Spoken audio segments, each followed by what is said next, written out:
सभी का हमारे YouTube चैनल कंचन एजुकेशन में स्वागत है।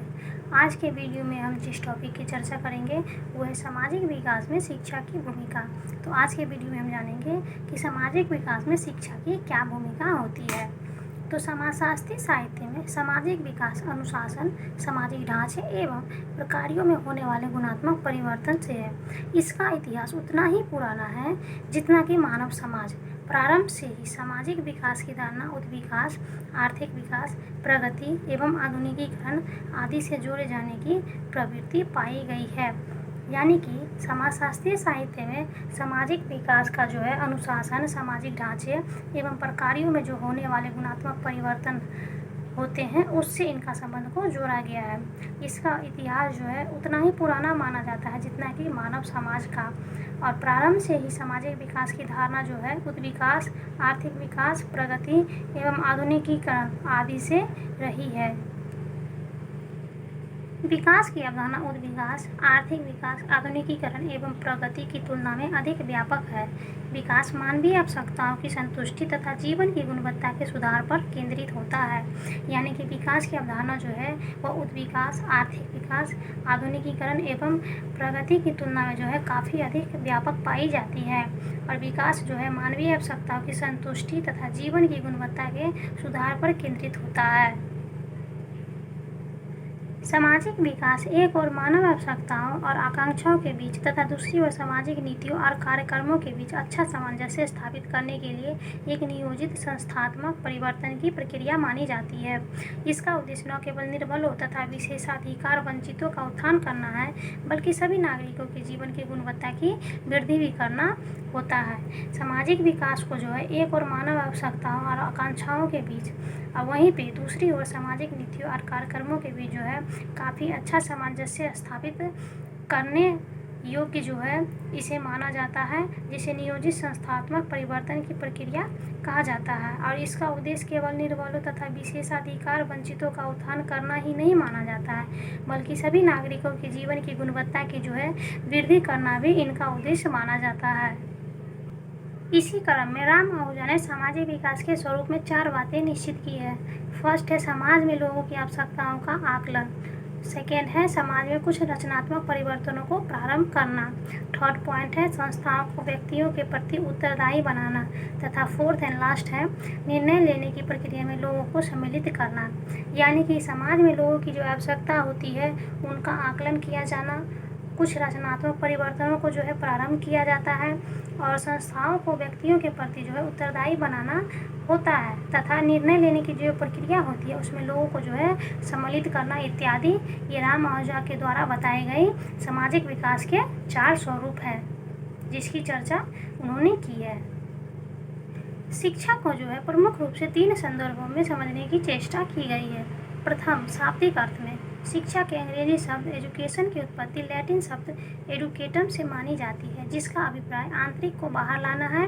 इस रूप में शिक्षा व्यक्तियों की जन्मजात शक्तियों को विकसित कर पर्यावरण से सामंजस्य स्थापित करने की क्षमता प्रदान करती है। यानी कि शिक्षा को जो है 3 रूपों में समझने की चेष्टा की गई है।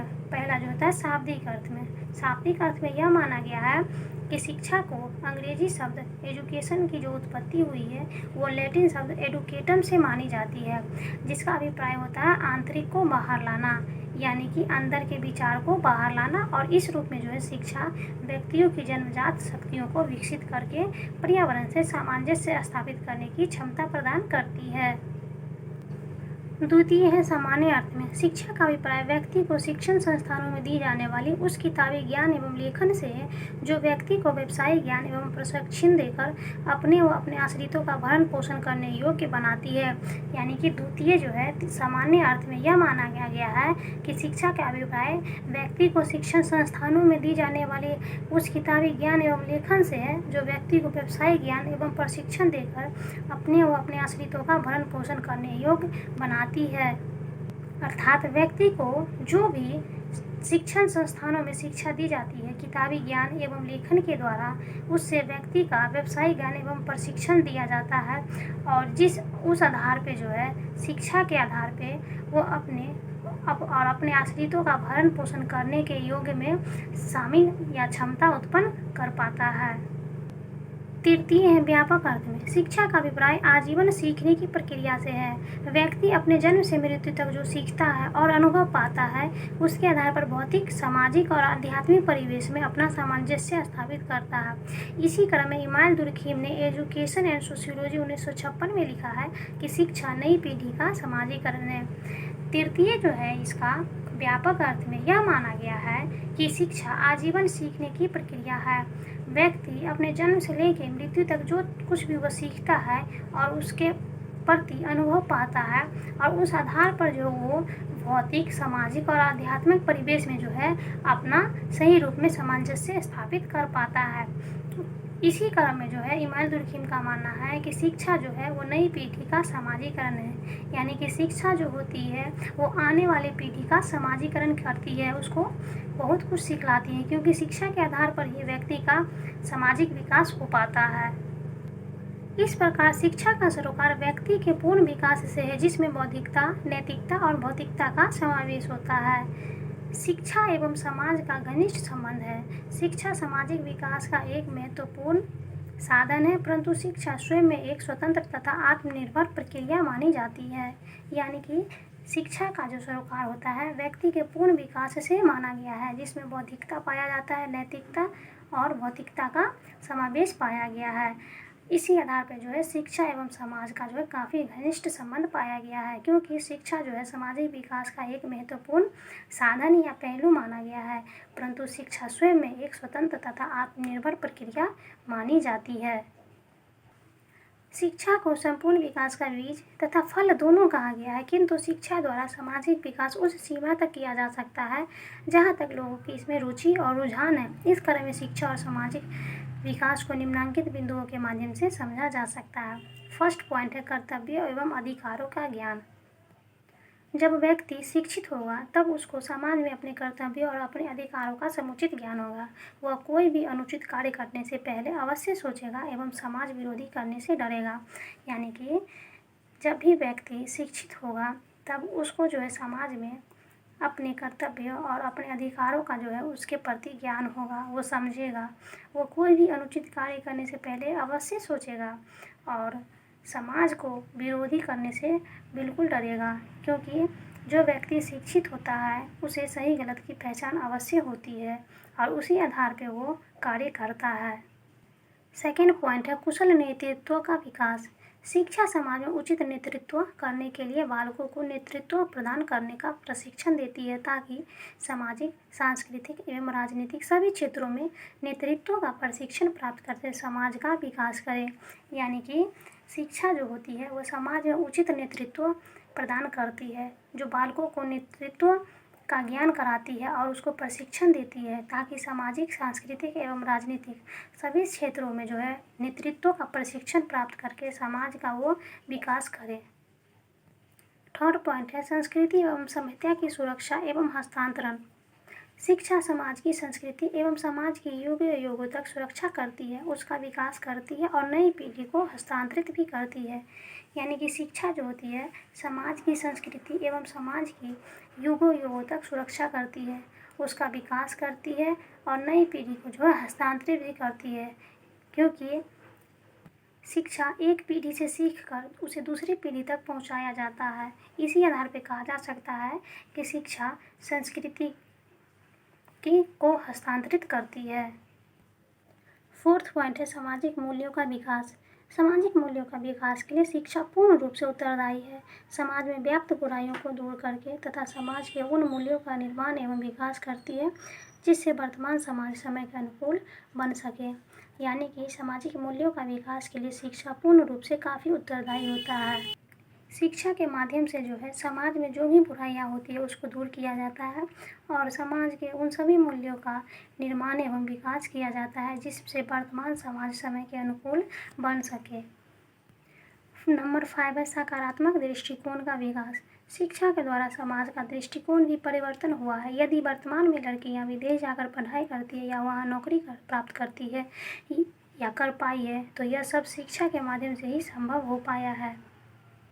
यानी कि शिक्षा के द्वारा जो है समाज का दृष्टिकोण काफ़ी सकारात्मक हुआ है, जिससे परिवर्तन हो रहा है और वर्तमान में जो है लड़कियों को पढ़ाई करने की छूट दी जाती है, जो पहले नहीं दिया जाता था। अब वो लड़कियां बाहर भी जाके रह सकती है, वहाँ जाके पढ़ाई भी कर सकती है और वहाँ नौकरी प्राप्त करके नौकरी भी करती है। तो यह सब जो होता है वो शिक्षा के माध्यम से ही संभव हो पाया है, क्योंकि अगर व्यक्ति शिक्षित नहीं होगा तो उसके अंतर ज्ञान विकसित नहीं हो पाएगा। इसलिए कहा गया है कि शिक्षा जो है वो सकारात्मक दृष्टिकोण का विकास करता है। 6 पॉइंट है समाज के आर्थिक विकास में सहायक। शिक्षा के द्वारा समाज का उत्तम आर्थिक विकास करके समाज को आगे बढ़ाया जा सकता है। शिक्षा जो है व्यक्ति को रोजगार के लिए प्रशिक्षित करती है, साथ ही रोजगार के नए नए अवसर उपलब्ध कराती है, जिसके द्वारा समाज के अधिकतम व्यक्ति प्रशिक्षित होकर अपना आर्थिक विकास कर पाता है। यानी कि शिक्षा के द्वारा जो होता है वो समाज का आर्थिक विकास हो पाता है और व्यक्ति को प्रशिक्षित करके वो रोजगार का अवसर भी प्रदान करता है और नए नए अवसर उपलब्ध कराने के बावजूद समाज के अधिकतम व्यक्ति जो है प्रशिक्षित होकर जो है अपना आर्थिक विकास कर पाता है, जिससे अपने और अपने आश्रितों का भरण पोषण वो पूर्ण रूप से कर पाता है। 7 एंड लास्ट पॉइंट है अनेक कुरीतियों का अंत एवं अच्छाई का विकास। जहाँ शिक्षा का अभाव होगा वहाँ अनेक कुरीतियाँ व्याप्त होंगी, जैसे कि बाल विवाह, पर्दा प्रथा, नशाखोरी इत्यादि। किंतु शिक्षा के माध्यम से वहाँ के समाज को भी विकास की दिशा प्रदान की जा सकती है। शिक्षा के द्वारा स्वस्थ समाज का निर्माण किया जा सकता है।